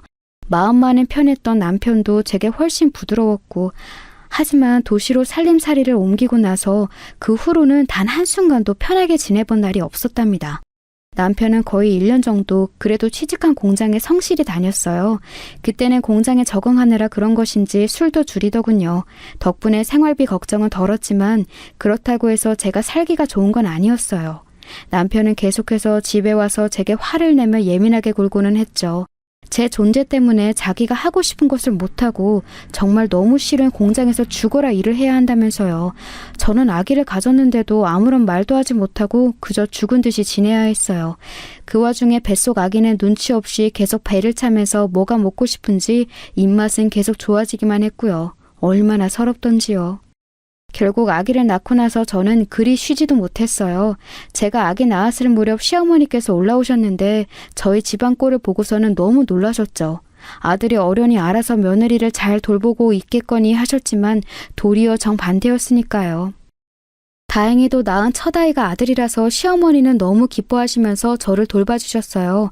하지만 그렇다고 해도 시조부께서 위독하신 상황이라 저희 곁에 오래 머무실 수가 없는 상황이었죠. 시어머니는 얼른 내려가서 시조부 병구안을 해야 했으니까요. 결국 일주일 정도 누워있다가 일어나서 아이를 돌보며 집안일을 시작했어요. 남편은 그동안 제가 누워있던 게 그리도 꼴보기 싫었던지 시어머니가 내려가시자마자 저한테 잔소리 폭격을 시작했죠. 옆편 내가 누워있으니까 계속 살이 찐다면서 이제 임신한 것도 아니니 아이 돌보면서 살을 빼라는 둥, 화장품 뭐라도 하나 찍어 바르라는 둥, 도시 여자들은 어떤 여자도 당신같이 못생기지 않았다는 둥. 하지만 당시 남편의 봉급은 터무니없을 정도로 적어서 제가 화장품은커녕 장을 볼 때도 망설이게 될 정도였어요. 저와 남편의 입에 들어가는 식재료조차도 시장에서 상처난 것이나 질이 좋지 않아 저렴한 것을 사서 요리할 정도였거든요. 아들을 돌보면서 집안일을 하는데 정말 허리가 끊어지는 것 같았어요. 그때 고생하면서 얻은 증상들이 지금 이 나이까지도 저를 고생시키고 있죠. 게다가 아들을 낳고서 6개월 정도 지났는데 몸 상태가 이상해서 병원에 갔더니 또다시 임신 진단을 받았어요. 가뜩이나 새 식구 먹고 사는 것도 힘들어 미치는데 연년생으로 아이를 낳게 된 것이었죠. 남편은 길길이 날뛰면서 화를 냈어요. 그렇다고 아이를 지우라는 말은 안 했지만 아내가 주기를 계산해서 그걸 책임져야지 바쁜 남편이 어떻게 임신을 예상하면서 화를 너무 내더군요. 저는 다시 주눅이 들어서 결국 어리디 어린 첫 아들을 돌보면서 임신한 저 자신까지도 돌봐야 하는 신세가 되어버렸죠. 임신하면 얼마나 잠이 많이 오는지 아시죠? 첫 아이 임신 때는 그래도 버틸만 했는데 그 사이에 체력이 바닥났는지 둘째 때는 더 이상 견딜 수가 없을 정도로 잠이 오더라고요. 설거지를 하다가 잠깐 쉬려고 식탁에 앉은 채로 잠이 푹 들어버릴 정도로 말이에요. 당연히 첫째 아이 돌보면서 집안일까지 하는데 제대로 될 리가 없었고 집안이 점차 엉망이 되어가는 것을 보고 남편이 퇴근해서 집에 와서는 화를 내는 것이 일상이 되었죠. 둘째에는 그렇게 험악한 집안 분위기를 알기라도 하는 것처럼 제대로 배를 차지도 않았어요. 뱃속에서 너무 움츠러들어 있는 게 아닌가 할 정도로 태아에 대해서 걱정이 되더라고요. 그렇게 고생해서 태어난 건 딸이었어요. 너무너무 고생을 많이 했는데도 낳고 나니까 정말 세상 제일 예쁘더군요. 아들도 딸도 모두 원했기 때문에 하나씩 낳고 나니 세상을 다 가진 것 같았어요. 앞으로 살 일이 큰일인데도 아무 걱정이 안 되더라고요. 남편도 갓 태어난 딸을 보는 그 순간만큼은 정말 기쁜 듯 감격한 얼굴을 하고 있었고요. 연년생으로 둘째를 낳고 나니까 남편은 이제 피임 철저히 하자는 말을 하더군요. 딸이 예쁜지 그래도 그때는 남편이 기분이 많이 풀려 있었어요. 하지만 사실 그 당시 제일 대표적으로 아이 안 낳을 수 있는 방법은 남편들이 묶는 거였거든요. 정관수술이요. 그런데 남편은 그건 또 하기 싫다는 거예요. 그걸 하면 남자 정력에 문제가 생긴다나 뭐라나. 이상한 소문을 들었는지 정관수술 같은 건 남자가 받는 게 아니라면서 저한테 약을 먹어서 피임을 하라고 하더라고요. 지금은 피임약이 어떤지 모르겠는데 당시에는 약이 정말로 독했어요. 부작용도 많았고 그것 때문에 저도 많이 힘들었었죠. 연년생으로 첫째, 둘째를 전부 돌보면서 몸은 상할 대로 상하고 너무 힘들더라고요. 지금 생각해도 다시 돌아가서 하라면 못할 정도로요. 아이들은 세상에서 가장 예쁜데 그걸 생각해도 벅찰 만큼 힘겨웠어요. 둘째를 낳은 직후에는 그래도 행복해 보이던 남편도 곧장 원래 상태로 돌아왔죠. 직장이 너무 힘들고 이렇게 일하게 만든 제가 세상에서 제일 못나고 나쁜 마누라고 심지어 애까지 둘 낳아놨으니 먹여 살릴 처자식이 셋이나 된다는 게 세상에서 가장 부담스러운 일이라고도 했어요. 물론 혼자 외벌이로 처자식 생계를 책임져야 한다는 게 보통 일은 아니죠. 저도 알아요. 하지만 그렇다고 해서 그 당시에 그런 가족이 거의 대부분이었는데 제 남편만 특별한 일을 하는 건 아니었잖아요. 그런데도 저는 천하의 나쁜 여자가 되어서 모든 원망을 혼자 다 받아야 했죠. 직장에 취업하면서부터 술을 줄였던 남편은 다시 술을 많이 마시기 시작했고 심지어 여자하고 바람도 피웠어요. 처음에 바람 피운 걸 알게 된 것도 기가 막혔죠. 공장에서 점심 식사를 구내식당에서 줬는데 그게 맛이 없다고 저한테 도시락을 싸달라고 했거든요. 그런데 하루는 제가 늦잠을 자서 도시락을 못 사줬어요. 남편이 노발대발하면서 직장에 나가는 남편은 제 시간에 일어나는데 집에서 노는 여편네가 늦잠을 잔다고 도시락 싸서 시간 맞춰 공장으로 배달해 오라고 화를 냈죠. 저는 어쩔 수 없이 도시락을 싸서 아이들을 방에다 두고서 남편 공장으로 갔어요. 점심시간에 딱 맞춰서 가기에는 조금 늦을 것 같아서 약간 일찍 갔는데 공장 담벼락 옆에서 남편이 담배를 피고 있더라고요. 솔직히 일찍 나와 있어서 꽤 반가워서 부르려고 했지만 옆에선 공장 여직원이 같이 담배를 피면서 너무 가까이 서서 깔깔대면서 웃고 있더군요. 왜 여자들은 직감적으로 알잖아요. 진짜 그냥 직장 동료인지 아닌지. 그 여직원은 남편한테 기대서 웃다가 볼에다가 뽀뽀를 하더군요. 저는 너무 놀라서 도시락을 껴안은 채로 보고 있었는데 남편도 한박 웃음을 지으면서 그 여자 뺨에 뽀뽀를 해줬어요. 저한테는 서울 올라온 이후에 단 한 번도 해주지 않던 스킨십이었죠. 여보! 제가 저도 모르게 남편을 부르니까 남편이 화들짝 놀라서 제 쪽을 바라보더라고요. 뭐야? 왜 왔어? 자기가 도시락 싸서 가져오라고 불러놓고서 왜 왔냐고 도리어 화를 내면서 추궁하듯이 물었어요. 저는 주춤거리면서 옆으로 가서 도시락을 내밀었고 남편은 도시락을 받아들고서는 슬쩍 제 눈치를 보더라고요. 제가 옆 여직원과 하는 짓을 봤는지 안 봤는지 잘 모르는 눈치였어요. 그런데 제가 별다르게 화를 안 내니까 못 봤다고 생각하는 것 같더라고요. 옆에 여직원은 처음에는 좀 놀랐다가 금방 빙글빙글 웃었어요. 꽤 예쁘고 날씬한 아가씨더라고요. 저보다 나이는 많을 것 같은데 워낙 차림새 차이가 나니까 나이가 상관없어 보이기도 하고요. 그 여직원은 흘깃거리면서 저를 머리 끝부터 발끝까지 살펴보더니 남편한테 은근슬쩍 다가가서 뭐라고 말하고서는 먼저 들어갔어요. 남편은 희죽희죽 웃으면서 그 여직원한테 손을 저었고요. 이제 집에 가. 남편은 돌아서서 저한테 그 말 한마디만 하고 곧장 공장담 너머로 들어가 버리더군요. 솔직히 남편을 부르고 싶었지만 그럴 수가 없었어요. 남편을 불러서 뭐라고 할까요? 저 여자랑 무슨 관계냐고 말할까요? 관계가 있으면 뭐 어쩌게요. 그리고 남편이 딱 잡아떼면 그만인 거라서 제가 뭘 어떻게 할 수도 없었어요. 게다가 그걸 트집 잡아서 도리어 저한테 화를 내면 어쩌나 무섭더라고요. 아마 저한테 왜 화를 안 냈냐고 멍청하다고 하실 분도 있을 거예요. 하지만 당시 저로서는 뭘 어떻게 할 수가 없었어요. 남편이 뭐라고 하는 것도 무서웠고 그 여직원도 너무 예뻐서 저하고 천지 차이라 대거리를 하기도 두려웠거든요.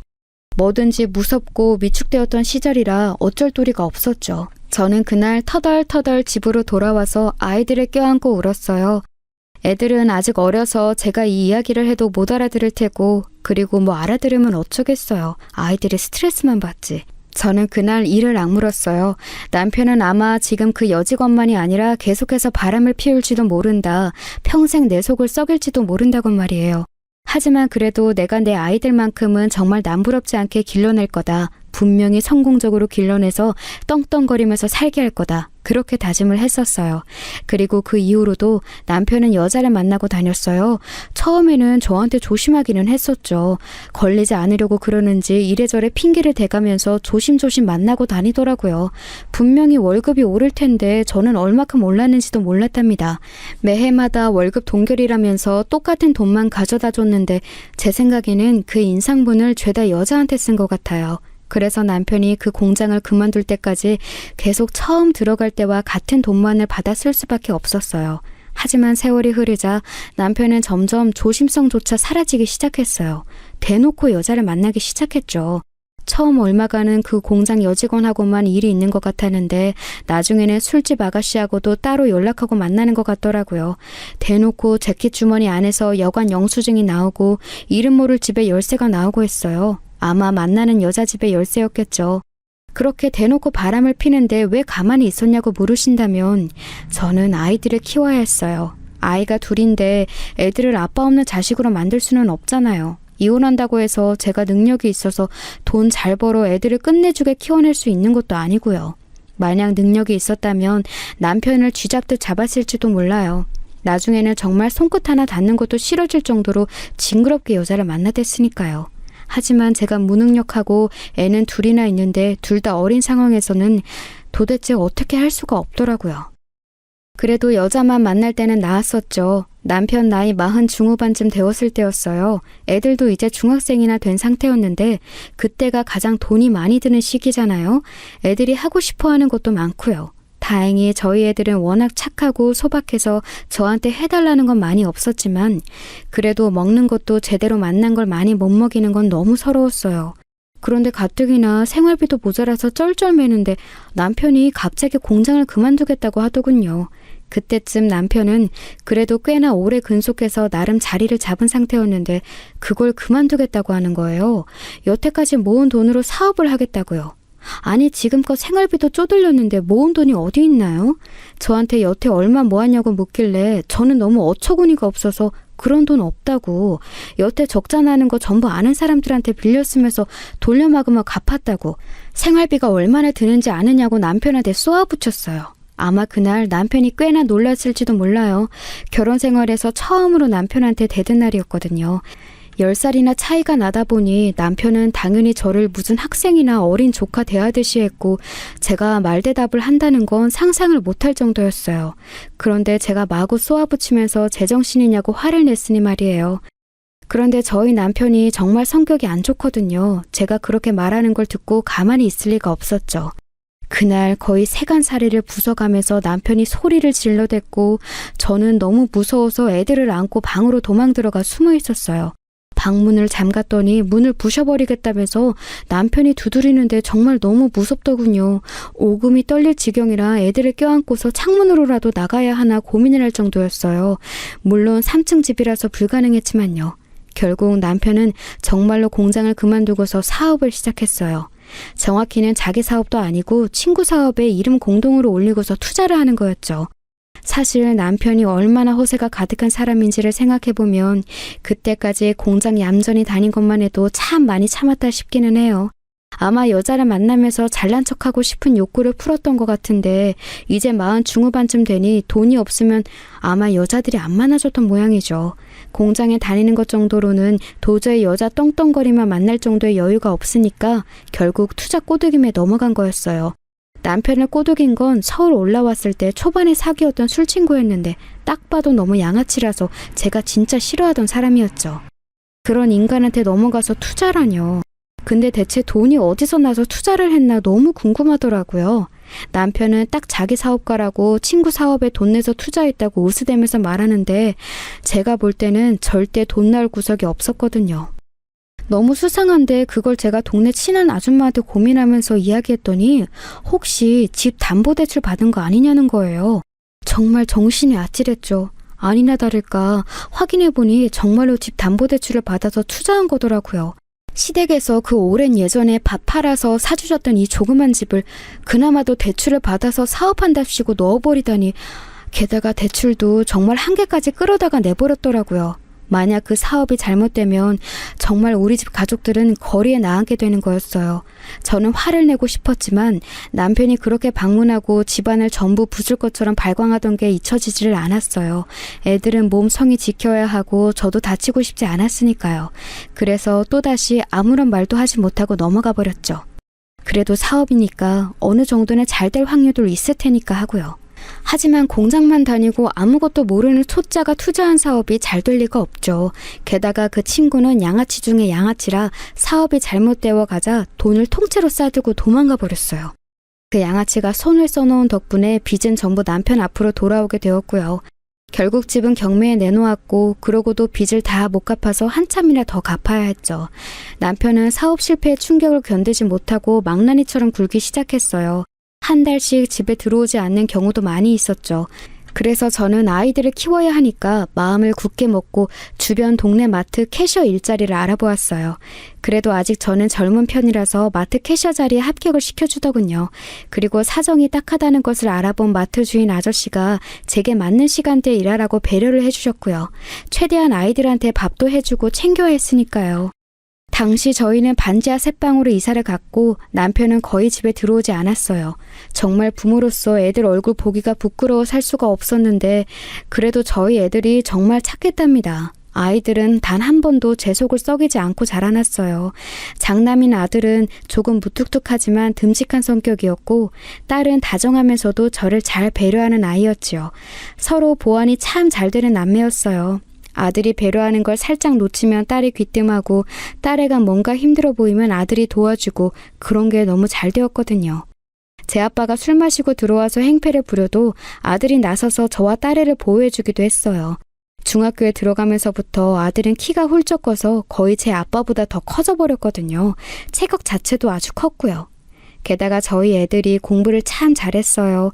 사교육은커녕 책도 제대로 사주지 못하는 게 지금까지도 한으로 남을 지경인데 그런데도 애들이 성적이 정말 좋았거든요. 초등학교 때부터 그랬는데 중학교 가서 성적이 떨어져도 저는 실망하지 않으려고 했어요. 그런데 이게 웬걸? 도리어 애들 둘이 다 중학교, 고등학교 가서 성적이 계속 오르더라고요. 원래 반에서 한 3, 4등 하던 성적이었는데 중학교, 고등학교에서는 전교에서도 손꼽히게 성적이 나왔어요. 저는 신혼 때 시댁에서 살던 시기를 제외하면 평생 동안 남편한테 주눅들어 살고 단 한 번도 남편에게서 제대로 된 대우를 받지 못했지만 아이들은 제 인생의 빛이 난 마찬가지였죠. 애들은 제 아빠를 싫어했고 고등학생쯤 되어 뭔가 알게 되었을 때에는 저한테 꼭 이혼하라는 말까지 했어요. 아들이나 딸이나 마찬가지로 남편을 싫어했죠. 애들이 공부하고 있을 때도 갑자기 술에 취해 들이닥쳐서 밤 내놓으라 해놓고서 집안 아무데나 오줌 갈기고서 그 자리에서 엎어져 잘 때도 있었으니까요.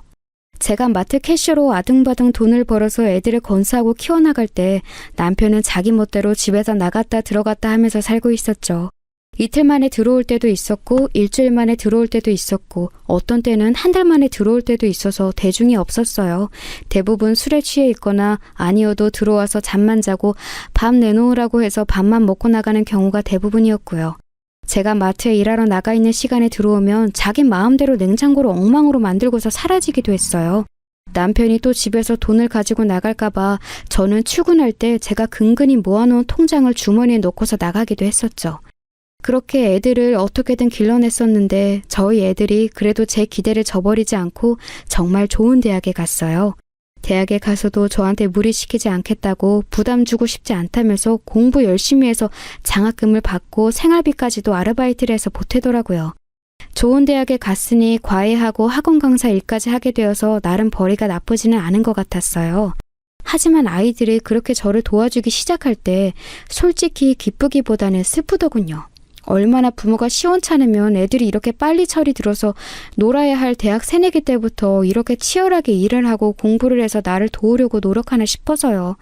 그리고 아들은 군대를 다녀오고 딸은 한 번도 휴학하지 않고 공부해서 둘 다 대학을 졸업했어요. 아들은 법조계를 지망해서 그쪽으로 갔고 딸은 행시를 봐서 공무원이 되었죠. 게다가 둘 다 결혼을 일찍 했는데 제법 좋은 배우자들을 만났어요. 애들이 그리 좋은 환경에서 자라진 못했지만 본인들이 워낙 훌륭하게 성장한지라 딸은 대학 시절 은사님이 소개해준 교수분 아들과 아들은 법조계에서 만난 상사의 지인인 정치 쪽 인맥과 결혼했죠. 저희 집이 너무 처져서 부끄러웠는데 애들이 서로의 자산이 되어주더라고요. 비록 부모는 별 볼 일 없지만 서로 내 오빠가 저렇게 훌륭하다, 내 동생이 이렇게 훌륭하다는 식으로 소개하면서요. 그러다 보니 저는 한 게 없는데도 없는 집안에서 아이들을 훌륭히 키워낸 멋진 어머니가 되어 있더군요. 저는 그저 애들 배 굼지 않고 옷 헐지 않도록 없는 돈이나마 쥐어짜내 키운 것밖에 없었는데도요. 남편은 결혼 상견례 당시에는 나름대로 사람꼴을 하고 나타나서 멀쩡한 척을 하고 있었지만 이미 아이들이 각자의 시댁과 처가에 저희 집안 이야기를 여러모로 한 모양이더군요. 사실 처음부터 아예 솔직한 것이 낫긴 하죠. 나중에 남편이 이상한 짓을 해서 배로 망신을 당하느니 말이에요. 그런데도 불구하고 저희 애들을 잘 받아준 사돈댁한테 너무 감사할 따름이에요. 그런데 문제는 남편이 늙음하게 또다시 말썽을 피웠다는 거였어요. 당시 남편 나이가 65세였는데 어느 날 갑자기 남자애 하나를 데리고 들어오더라고요. 아주 못되어 먹게 생긴 애였어요. 10살 남짓할까? 그 정도인데 들어오더니 남편 뒤에 숨어서 저를 아주 적대적으로 노려보더군요. 얘가 누구냐고 하니까 남편이 뻔뻔하게 그랬어요. 내 아들이야. 이제 앞으로 당신이 길러야 해. 순간 저는 말문이 막혀서 멍하니 남편을 볼 수밖에 없었죠. 남편은 뭘 쳐다보라는 듯한 얼굴을 하고서 저를 빤히 바라보았어요. 그러더니 애 어깨를 밀어서 제 앞으로 내밀었고 애는 꾸물거리면서 남편한테 둘러붙더니 갑자기 제 배를 때리는 신용을 하더라고요. 아니 갑자기 어른한테 인사도 하지 않고 배 때리는 행동을 하다니 물론 신용뿐이었지만 이 애가 미쳤나 했어요. 남편도 미친 것 같았고 애도 미친 것 같았죠. 애가 좀 불안정하니까 좀 참고 애 둘이나 길러봤으니 하나 정도는 더 문제 없지? 그게 대체 무슨 소리예요? 누구 애인데? 내 애라니까. 잠깐 만났던 여자가 나왔는데 내 친자 맞아. 그 여자가 이제 애 못 기르겠다고 좀 편하게 살고 싶다고 하거든? 그러니까 당신이 길러야지. 남편은 정말 죄책감이라고는 느껴지지 않는 말투로 말하더군요. 저는 순간 혼외자의 화가 나는 제 자신이 잘못된 건가 헷갈릴 정도였어요. 그게 무슨 소리예요? 어떻게 이럴 수가 있어요? 바람 피우는 것도 눈 감아줬는데 혼외자를 데리고 오다니. 데리고 나가요. 나가라고요. 인연이 미쳤나? 또 맞고 싶어? 남편은 그렇게 과거 한참 난동 피울 때처럼 주먹을 들어 올리고서 저를 위협해댔어요. 저는 움찔해서 위축될 수밖에 없었죠. 남편은 그렇게 애를 밀어넣은 채로 나가버렸고 저는 혼자 애하고 덩그러니 남아있었죠. 제 나이 55세, 갑자기 10살짜리 남자애를, 그것도 혼외자를 기른하고 하다뇨. 그런데 그 남자애는 정말 제정신이 아닌 애였어요. 지금 생각해도 뭔가 정신병이 있었던 것 같아요. 걔는 분명히 제 엄마한테서 떨어져서 심지어 상간녀인 엄마를 가진 애가 법적인 부인한테 온 건데도, 그리고 그걸 알만한 나이였는데도 온 집안을 날뛰면서 돌아다니더라고요. 저희 집이 그때는 그래도 애들이 저희 집에 보조를 해줘서 조금 나아진 상황이었는데 애써 갖고 놓은 집안 살림살이와 인테리어들을 전부 다 손으로 부수고 다녔어요. 갑자기 배가 고프다고 소리를 지르는가 하면 저한테 와서 때리려고 들기에 손을 붙잡고서 혼내면 갑자기 울음을 터뜨리면서 발을 굴러댔고요. 제가 강하게 화를 내니 순간 조용해지면서 눈을 영악하게 굴려대는 걸 보니 분명히 지능이 낮은 애는 아니었어요. 그런데 상황을 다 알면서 제가 만만한지 아닌지를 확인하는 것 같더라고요. 저는 너무 이 상황과 그 애의 존재 자체가 끔찍해져서 애를 일단 방 안에 들어가게 해놓고 항상 의지하는 딸한테 전화를 했어요. 사실 일하면서 스트레스를 받는 딸한테 이런 이야기를 하고 싶지는 않았지만 제가 이 상황을 뭘 어떻게 할 도리가 없더라고요. 엄마, 왜 그래? 무슨 일이야? 목소리 왜 그래? 제가 거의 울먹이는 목소리로 전화를 하자 딸이 다급한 목소리로 무슨 일이냐고 물었어요. 저는 지금껏 남편한테 당해온 일들이 전부 몰려들면서 너무 억울하고 화가 나서 말도 제대로 나오지가 않았죠. 저는 간략하게 오늘 남편이 혼외자를 데리고 왔는데 이러이러한 아이다. 그런데 나더러 키우라고 한다. 라는 상황을 줄여서 이야기했어요. 딸은 기가 찬지 말을 하진 못하더군요. 딸아이는 당연히 저희 가족이 지나온 길을 샅샅이 알고 있었으니 더욱이나 어이가 없었겠죠. 여태까지 남편이 얼마나 가족에 기생하면서 살아왔는지 그리고 가족을 돕기는커녕 얼마나 고통스럽게 괴롭혀왔는지를 잘 알았으니까요. 딸은 알겠다며 잠시 좀 마음 달래고 있으라고 하고서는 전화를 끊었어요. 그러고 나서 황당한 채로 멍하니 거실에 앉아있는데 곧 아들한테서도 전화가 오더군요. 아마도 딸이 아들한테 상황을 전했던 모양이에요. 어머니, 그냥 가만히 계세요. 제가 곧 갈게요. 아니야, 네가 지금 왜 오니? 너 일하고 있을 거 아니니? 지금 일이 문제가 아닌 것 같아요. 곧 갈게요. 그런 후 불과 1시간 정도 지난 후에 아들이 도착했어요. 곧 딸도 함께 왔죠. 둘은 집으로 들어와서 그 혼외자 애가 있는 방을 들여다봤는데 영악하게 눈알 굴리면서 말썽을 피우려고 드렁거리는 꼴을 보고서는 혀를 찼어요. 저는 애들이 충격받았을까봐 너무 걱정했는데 아들도 딸도 별로 충격을 받지는 않았고 그저 화만 난 모양이더군요. 아들은 완전히 굳은 얼굴로 그 혼외자 애를 다시 방 안에 거칠게 들여보낸 후에 문을 닫아버렸어요. 저도 아버지 아들이지만 쟤는 정말 아버지를 완전히 닮았네요. 꼴도 보기 싫어요.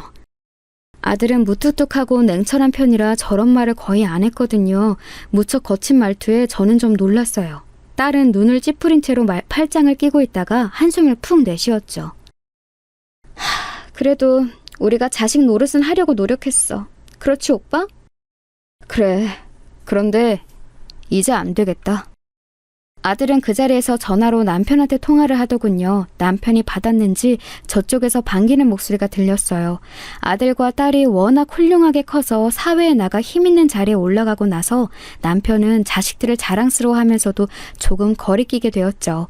그래서 아들이나 딸이 전화하면 제가 전화했을 때와는 다르게 아주 부드럽고 상냥하게 받고는 했어요. 지금 이건 뭐 하시는 거예요? 전화 저편에서 남편이 뭔가 웅얼대는 소리가 들려오더군요. 아들은 굳은 얼굴로 뭐라고 더 차갑게 몇 마디를 했어요. 그러더니 끝에 이런 말을 했어요. 얘 안 데려가시면 이제 통장 끊습니다. 한 푼도 더 못 받으실 거라고 생각하세요. 아들의 싸늘한 말투에 전화 저편에서 남편의 목소리가 다급하게 변하는 것이 저한테까지 들려왔어요. 아들한테 잠깐만 기다려달라고 어쩌고 하는 말이 들려왔지만 아들은 더 듣지도 않고 전화를 끊어버렸죠. 딸은 착잡한 표정으로 한숨을 쉬었어요. 여태까지 엄마한테는 말 안 했지만 아빠한테는 따로 저희가 돈 드리고 있었어요. 통장 하나에서 아빠한테 카드 드리고서 쓰라고 했지. 한참 전에는 돈을 더 달라고 술 취한 채로 오빠한테 전화하고 난동 피우려고 했던 적이 있었는데 그때 오빠가 봐주지 않고 곧장 신고해서 끌고 가게 했더니 그 후로는 돈 더 달라는 말은 안 했어요. 그랬구나. 그래서 그 인간이 집에 와서 돈 내놓으라는 말을 안 했던 거구나. 남편은 아이들이 크기 전에는 술 마시고 들어와서 저한테 손을 올리면서 돈 내놓으라고 했던 적이 많았어요. 하지만 아이들이 취직하고 결혼하고 나서는 그런 일이 아예 없었죠. 그래서 저는 단순히 그 인간이 철이 들었나 했었어요. 하지만 그게 아니었던 거였죠.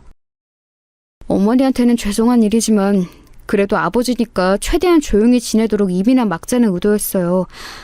하지만 이런 식으로 밖에서 낳은 애까지 부끄러움 모르고 데려오다니.